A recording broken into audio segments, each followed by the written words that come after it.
Good morning, good morning, good morning mga kabayan. Welcome sa ating panibagong update rito po sa SLEX Toll Road 4.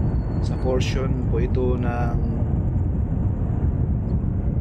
Tiaong papuntang Barangay Santissimo mga kabayan, San Pablo City, Laguna. Naway samahan niyo po si Purka Studio mga kabayan. Itong drone shot natin dito po ito sa portion ng Barangay Santissimo papuntang Barangay Santa Maria.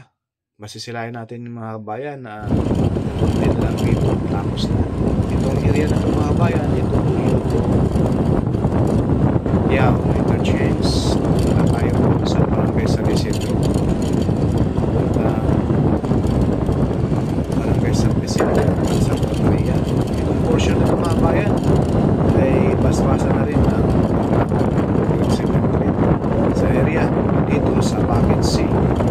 Itong Package C at Package B mga kabayan, sa aking pananampalaan, itong Package C Sa at kaliwa mga kabayan, tapos simentohan na rin yan. tagan ng malapit cement. Dito sa Package C, dito sa Tiaong interchange, masisilayan natin yung mga lamppost ipahilaw rito sa interchange ay nakaready na po ito mga kabayan. So itong area ito ay nilalatagan na po ng concrete cement, kaputol-putol na lang mga kabayan. Paspasan po ngayon ang pagkulatag ng concrete cement rito sa area. Yan yung simento. Kaya please like, share, subscribe na rin sa ating channel Purka Studio mga kabayan. Mag-follow na rin sa ating FB page Purka Studio.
dyan dumaan yata mga kabayan. May naisip ko.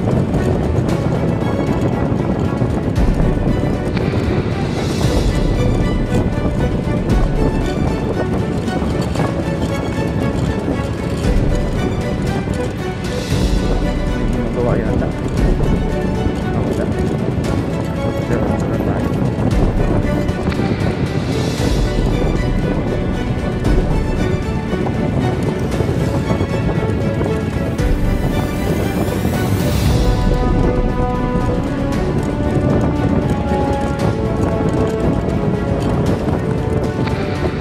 Ito yung bundok dati mga bayan na ngayon ay ano na,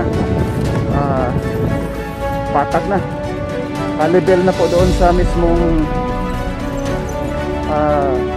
baba. Ayan, ito na yung final na ano mga bayan, pag hukay rito. At ito ay malibel na doon sa baba. Dyan mayroong, dyan na po yung nalatagan na po ng concrete cement. Diyan sa unahan mga kabayan, yan na po yung mismong Alaminos. Ayan, nasisilayan natin yung gilid mga kabayan. Ang taas nito at saka mabato. Yan, nakikita nyo naman mga kabayan, yung mabato dyan. Grabe. Kaya dito natagalan yung paghukay. Pero kung lupa lang yan, ang bilis lang yan, no? Kita nyo na mga kabayan, napakataas yan, napakatarik na bundok. No? Yan, ang dami pang ibon mga bayan, no? Sa taas. Ang daming ibon, no? Itim. Sa Bisaya pa uwak. Hindi tayo magpalipad ng drone dito dahil kukuyugin ng ano, yung mga ibon na itim, ang lalaki. Sigurado bagsak yung drone natin dyan. Tulad dati, bagsak yung drone natin. Kahit ano lang yun, yung maliit na ibon. Pero yan, ang lalaki. Mas malaki pa sa drone natin, ay wala na. Tapos yung drone natin. Kaya hindi tayo pwede magpalipad dito. Mayroong drone shot na tayo kanina. Pinataasan natin ng husto para hindi aabutin ng mga ibon na yan. Ayan na po yung concrete cement mga bayan. Ipakita ko lang sa inyo sa gilid. Ayan, o.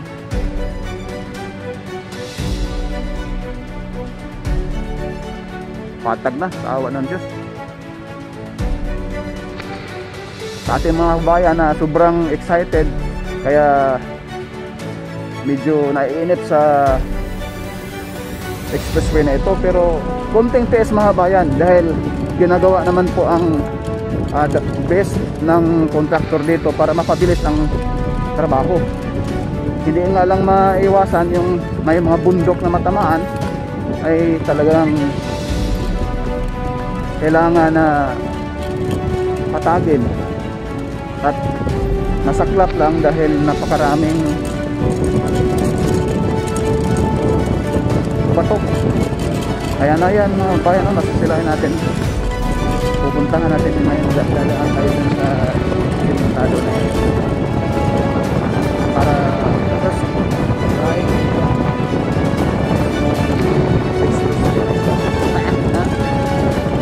this right na at kaya po huwag po tayo mag-mas sa ganyan. Malaking supportan ko yan yung everything sa ads mga videos. Salamat. Enzo. There we go. There we go. Okay.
Yan na yung komentado.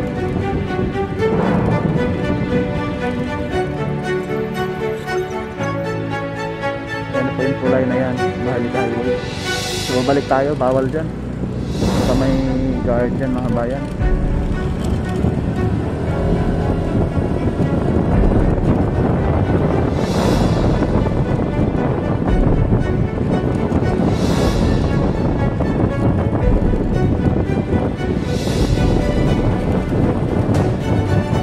Ito bagong simento ko to.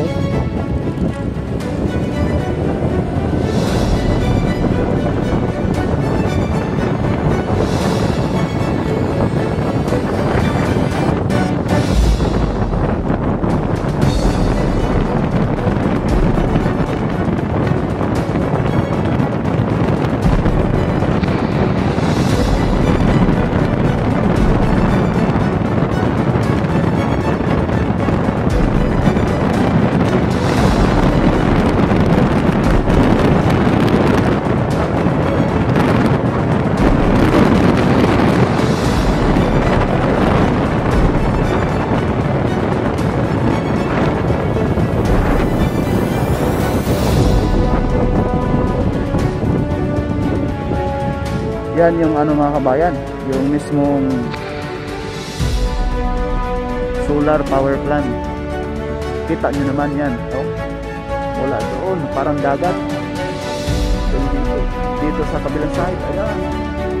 Yung mga umuusok yung sa unahan, yan naman po yung geothermal. Napakaraming geothermal dyan mga kabayan. Dahil gawa ka ng ano dyan, no? Yung Mount Makiling. Bakit lang ha? Yan kinukuha yung kuryente din mga kabayan sa geothermal na yan. Yan lang po muna mga kabayan yung ating latest update dito po sa East Lakes Toll Road 4 sa portion ng Package C at Package B. No? Maraming salamat po and God bless po sa ating lahat.